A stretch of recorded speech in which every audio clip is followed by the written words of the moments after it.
पितृपक्ष में ब्राह्मण जो खाता है उसके खाने के बाद जो बचता है उसे यदि कौआ खा ले तो वो सीधा पितरों तक पहुंचता है। परमात्मा क्या कहते हैं, जीवित बाप के लट्ठम लट्ठा हर मुए गंग पोचैया, और जब आया आसोज का महीना कौआ बाप बनैया रे बोली सी दुनिया।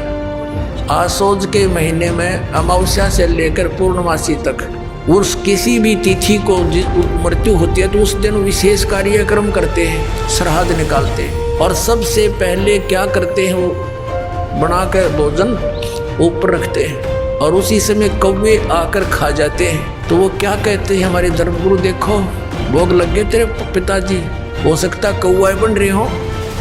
अरे भले आदमियों, गति करान लागे थे, कौआ बना के छोड़ दिया। ये है इनके साधन।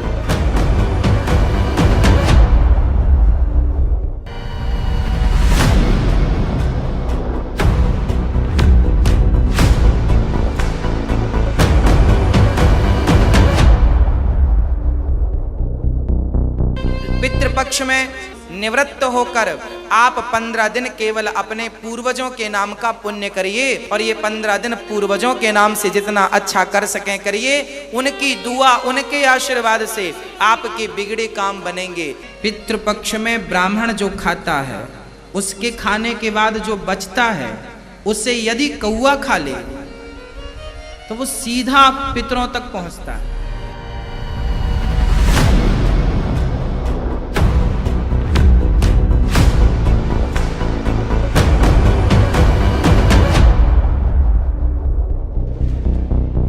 जीवित बाप के लट्ठम लट्ठा और मुए गंग पुचैया, और जब आवे आसुज का महीना और वो कौआ बाप बनैया रे बोड़ी सी दुनिया।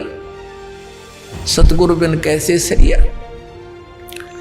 जैसे जीवित बाप के साथ तो खेचा तानी रखे निकम्मी आत्मा है, और मरने के बाद फिर उसकी गति के लिए चलेंगे कहाँ से। देखो पुण्यात्माओं, ये हमारे धर्म गुरु कहाँ से गति कराने लगते हैं मृत्यु के उपरांत। पहले तो यूँ कहेंगे इसी अस्थि उठाओ और गंगा में प्रवाह कराओ, इसकी गति हो जाएगी। अच्छा क्या करते हैं, एक व्यक्ति नाम ना ले था, उसकी पत्नी ने नाम ले रखा था। वैसे उसका अपनी पत्नी को मना नहीं करता था, ज्ञान से बहुत कुछ परिचित भी था, लेकिन उसके सामने एक बात आती कि मेरा पिताजी की मृत्यु होगी और मैं यदि गंगा में अस्थि नहीं डालकर आया तो फिर मेरी आत्मा नहीं मानेगी, तो मैं इसलिए नाम नहीं लूं। एक दिन वो बता रही थी उसकी पत्नी के मेरे तायसरे की मृत्यु होगी, यानी उसके ताऊ की, और वो लेकर गए उसकी अस्थियों को गंगा घाट पे। वहाँ बैठे वो पांडे, और वहाँ इन्होंने अपने अक्षेत्र बांट रखे हैं कि ये मेरे क्षेत्र का, ये मेरे क्षेत्र का। जाते ही पूछ लेते कहाँ से आए जी, वो बता दिया जी ऐसे ऐसे सोनीपत से आए। अच्छा आ जाओ, तुम हमारे हो, वो पकड़ लिए गए। तो वहाँ जाकर उसने देखा, खोल कर पिछला सारा इतिहास बता देते हैं। तो क्या बोले हुए नो, बोले यजमान इब कद बहुत जन्म आए रे तेरा गजब भैयो। अब उन्होंने कह रही थी कि वो बतावा था उसका पति कि मेरा माथा ठंडक्या कि दुश्मन तेनू बाट देखा हम रोज मरा। इन्हों क्या इब कद बहुत जन्म आए गति करान। तो वो कहने लगा, उसके बाद मेरा वहाँ से मन हट गया कि वो तो हमारी सारा दिन जो है ना ये कुशोण मनावे हैं। अपने आत्माओं गति करवा दी, किस गति करवा दी कि गंगा में अस्थि डलवा दी, होगी गति। फिर कहें 13वीं करो। 13वीं किस लिए कि गति कराने खातिर। अच्छा हुआ 13वीं भी कर दी। फिर कहें अब इसके श्राद्ध निकालो। पहले प्रत्येक महीने किया करते, फिर छठे महीने और बड़ा व्यवस्था करते थे, और फिर 1 वर्ष के बाद वो कंप्लीशन होता था, उसका समापन करते थे। 1 साल में पूरे वर्ष लगे रहते थे गति कराने। और फिर क्या करते हैं, परमात्मा कहते हैं प्रेत शिला पैजा विराजे पितरों पिंड भराई, फिर पिंड भरवा दो, पितरों की मुक्ति हो जाएगी। परमात्मा क्या कहते हैं, जीवित बाप के लट्ठम लट्ठा हर मुए गंग पुचैया, और जब आया आसोज का महीना कौआ बाप बनैया रे बोली सी दुनिया।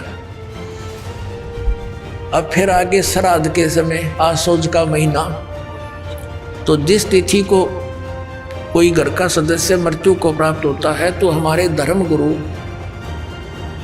वो तिथि नोट कर लेते हैं। आसोज के महीने में अमावस्या से लेकर पूर्णमासी तक उस किसी भी तिथि को मृत्यु होती है तो उस दिन विशेष कार्यक्रम करते हैं, श्राद्ध निकालते हैं। और सबसे पहले क्या करते हैं, वो बनाकर भोजन ऊपर रखते हैं छत पे, और उसी समय कौवे आकर खा जाते हैं। तो वो क्या कहते हैं हमारे धर्मगुरु, देखो भोग लग गए तेरे पिताजी, हो सकता कौआ बन रहे हो। अरे भले आदमियों, गति करान लागे थे, कौआ बना के छोड़ दिया। ये है इनके साधन। अब परमात्मा कहते हैं प्रेत शिला पैजा विराजे पितरों पिंड भराई, और बहुत श्राद्ध खान को आए काग बने कलमाई। आगे क्या बताते हैं, जय सतगुरु की संगत करते सकल कर्म कट जाई, अमरपुरी पर आसन होते जहां धूप ना छाई। अब क्या बताते हैं, जय सतगुरु की संगत करते सतगुरु मिल जाते तो ये सारे कर्मों तो पीछा छूट जाता, ना श्राद्ध निकालने, ना भूत बनना, ना कौवे और पशु की योनियों में जाना। और फिर क्या होता, अमरपुरी पर, अमरपुरी जिस स्थान का कभी नाश ना हो, सतलोक सनातन परम धाम की प्राप्ति हो जाए, जब सतगुरु मिल जाए तो ये झंझट मिट जाए सारे। और ये हमारे गुरुजी धर्म गुरु ने कहा श्राद्ध तो वैसे निकालना चाहिए, इन्हें तो हमारे कर्म बिगड़वाने का ठेका ले रखा था। पुण्यात्माओं, पवित्र हिंदू धर्म के जो सदग्रंथ हैं, पवित्र चारों वेद और पवित्र श्रीमद् भगवद गीता, और पांचवा वेद जो परमात्मा कबीर जी की वाणी जो उनके मुख कमल से बोला गया, उसमें कंप्लीट ज्ञान है, सभी सदग्रंथों का सारांश है। वो तो इनके हाथ नहीं लगा, क्योंकि उन्होंने इन संस्कृत के ज्ञाताओं ने वो तो रिजेक्ट कर रखा था। कबीर साहब की वाणी तो एक अशिक्षित की वाणी है, इस करके वो हमारे पास, हमारे तक नहीं आने दिया। तो इनमें जो पुराण हैं, ये पुराण क्या चीज है, ये चारों वेद, उन चारों वेदों का सारांश श्रीमद् भगवद गीता। लेकिन श्रीमद् भगवद गीता में कुछ अटकल युद्ध कराने के लिए इस काल भगवान ने लगाई हैं, वो अलग से दिखाई देती है। और जो वेदों से मेल खाता वो गीता जी का ज्ञान खरा है, बिल्कुल सत्य है, क्योंकि वो वेद ज्ञान गॉड गिवन है, परमात्मा का दिया हुआ है। तो हमने परमात्मा के आदेश का पालन करना है। और पुराण क्या है, ये ब्रह्मा जी द्वारा दिया गया ज्ञान, ब्रह्मा जी से सुना, फिर कुछ अन्य ऋषियों ने किसी और से सुना हुआ ज्ञान, वो सब खिचड़ी बना के पुराण बना दी। अब वेदों में इन श्राद्ध आदि कर्म कांड का निषेध है, और गीता जी में निषेध 9वें अध्याय के 25वें श्लोक में स्पष्ट किया है, भूत पूजने वाले भूत बनेंगे। ये देखिएगा, श्रीमद् भगवद गीता, गीता प्रेस गोरखपुर से प्रकाशित है, जय दयाल गोविंद का इसके अनुवादक है। अध्याय नंबर 9 का ये है, अध्याय नंबर 9 श्रीमद् भगवद गीता, श्लोक नंबर 25। देवताओं को पूजने वाले देवताओं को प्राप्त होंगे, पितरों को पूजने वाले पितरों को प्राप्त होते हैं, और भूतों को पूजने वाले भूतों को प्राप्त होते हैं, और मेरा पूजन करने वाले मुझको ही प्राप्त होते हैं। अब ये श्राद्ध कितना आगे फिर, अब आपको दिखाते हैं एक झलक पुराणों में क्या लिखा है। एक मार्कंडेय पुराण है। एक रुचि नाम के ब्राह्मण थे, ऋषि, और उसने वेदों को समझा पढ़ा, विज्ञानी आत्मा थे कि मनुष्य जीवन केवल मोक्ष प्राप्ति के लिए प्राप्त होता है।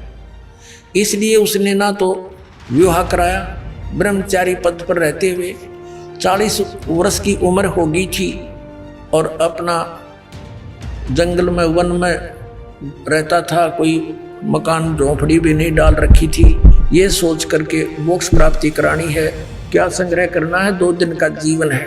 अब वो वेदों अनुसार साधना कर रहा था रुचि ऋषि, और उसके जो पिताजी, दादाजी, परदादाजी, चौथा दादाजी वो मर चुके थे, वह भूत बन रहे थे, और वो भी ऋषि थे, ब्राह्मण थे। उनने भी ये कर्म कांड करे और करवाए थे, तो भूता बनेंगे वह। तो वो चारों दिखाई दिए और कहा, बेटा तूने विवाह क्यों नहीं करवाया? विवाह करवा के तुम हमारा श्राद्ध करता है और हमारी गति हो जाती। अब रुचि कहने लगा कि पितामहो, वेद में तो ये मना कर रखा है, ये श्राद्ध श्रुद्ध निकालना, ये कर्म कांड करना, ये तो मूर्खों का मार्ग है। और वो पितर भी कहते हैं, बेटा है तो ऐसा ही, इसमें कोई संदेह नहीं, मिथ्या नहीं है, सच्चाई है। लेकिन हमारा क्या होगा? एक तुम बाढ़ में जाओ, थारा क्या होगा? आप मरे, अरे पुत्र और मरवाने के लिए तैयार करे। या देखो मार्कंडेय पुराण, ये गीता प्रेस गोरखपुर से प्रकाशित है। गीता प्रेस गोरखपुर से प्रकाशित है। ये गीता प्रेस गोरखपुर से प्रकाशित है। 242 पृष्ठ पे संक्षिप्त मार्कंडेय पुराण, रोच्य मुनि की उत्पत्ति कथा। मार्कंडेय जी कहते हैं कि ब्राह्मण पूर्व काल की बात है, प्रजापति रुचि ममता और अहंकार से रहित इस पृथ्वी पर विचरते थे। उन्हें किसी से भय नहीं था, वे बहुत कम सोते थे। उन्होंने न तो अग्नि की स्थापना की थी, न अपने लिए घर ही बना रखा था। वे एक बार भोजन करते और बिना आश्रम के ही रहते थे। उन्हें सब प्रकार की आसक्तियों से रहित एवं मुनिवर्ती में देख उनके पितरों ने उनसे कहा, ये देखिए चारों आगे भूत बन रहे, ये देखो, ये रुचि ऋषि है, ये इनके पहले बने हुए वो पंडित जी सारे भूत पूज का भूत बन गए। अब ये दिख गए इसने सारे इकट्ठे। पितर बोले, बेटा विवाह स्वर्ग और अपवर्ग का हेतु होने के कारण एक पुण्यमय कार्य है। ये तो इन पितरों के वचन हैं, ये तो पितरों के वचन है जो अपनी सलाह दे रहे हैं। देखना, उसे तुमने क्यों नहीं किया? ग्रस्त पुरुष समस्त देवताओं, पितरों, ऋषियों और अतिथियों की पूजा करके पुण्यमय लोकों को प्राप्त करता है। वह सभा के उच्चारण से देवताओं को, शब्द से पितरों को तथा अन्नदान, बलि, वैष्णदेव आदि से भूत आदि प्राणियों एवं अतिथियों को उनका भाग समर्पित करता है। बेटा, हम ऐसा मानते हैं कि गृहस्थ आश्रम को स्वीकार न करने पर तुम्हें इस जीवन में कलेश पर कलेश उठाना पड़ेगा तथा मृत्यु के बाद और दूसरे जन्म में भी कलेश ही भोगना पड़ेगा। रुचि ने कहा, पितरगण, परिग्रह मात्र ही अत्यंत दुख एवं पाप का कारण होता है तथा उसे मनुष्य की अधोगति होती है, उससे मनुष्य की अधोगति होती है। यही सोचकर मैंने पहले स्त्री संग्रह नहीं किया। अब यहां देखो, पितर बोले, बेटा जितेंद्रिय होकर आत्मा का प्रक्षालन करना उचित है, किंतु तुम जिस मार्ग पर चल रहे हो वह मोक्ष मार्ग है। बता, इसने तो घटिया मान रहे मोक्ष मार्ग ने कि तुम जो कर्म कर रहे हो जिस मार्ग पर चले तो मोक्ष मार्ग है। अरे हम बतावांगे पितृवर्ण का मार्ग। देखिए, रुचि ने पूछा, पितामहो, वेद में कर्म मार्ग को अविद्या कहा गया है। जो तुम सलाह दे रहे हो वो कर्म कांड, श्राद्ध श्रुद्ध निकालना, पितृ पूजना, वो तो मूर्खों की विद्या, अविद्या का है, मूर्खों का सलाह कही है। फिर क्यों आप लोग मुझे उस मार्ग में लगाते हैं? पितर भी कहते हैं, पितर बोले यह सत्य है कि कर्म को अविद्या ही कहा गया है, इसमें तनिक भी मिथ्या नहीं। फिर थारा सिर बच गया, फिर क्या रह गया बता भाई। ये हमारे पुराणों में लिखा है। अब इस बात को पितर भी मानते हैं। आप जो साधना करें तो मोक्ष मार्ग है, और आप फिर उसको सलाह दे रहे हैं भूत पूज श्राद्ध निकाल ब्याह करवा, और यो नरक मार्ग है। और आप भी मानते हैं कि आप जो मार्ग अपना रहे हो तो मोक्ष मार्ग है। और रुचि कहता है वेद के अंदर तो इसको अविद्या मूर्खों की साधना बताई है, तो पितर भूत पूजना श्राद्ध निकालना, और पितर स्वीकार भी कर रहे हैं, कहा ऐसा ही है, इसमें कोई मिथ्या नहीं। फिर ये बकवाद घट रखी अग्रम ऐसा कर ले, पितर ऐसा कर देते हैं, पितर पुत्र दे देते हैं, टट्टू दे देते हैं, आपा भूखे मरे बतावे, मूर्ख बना रखा है।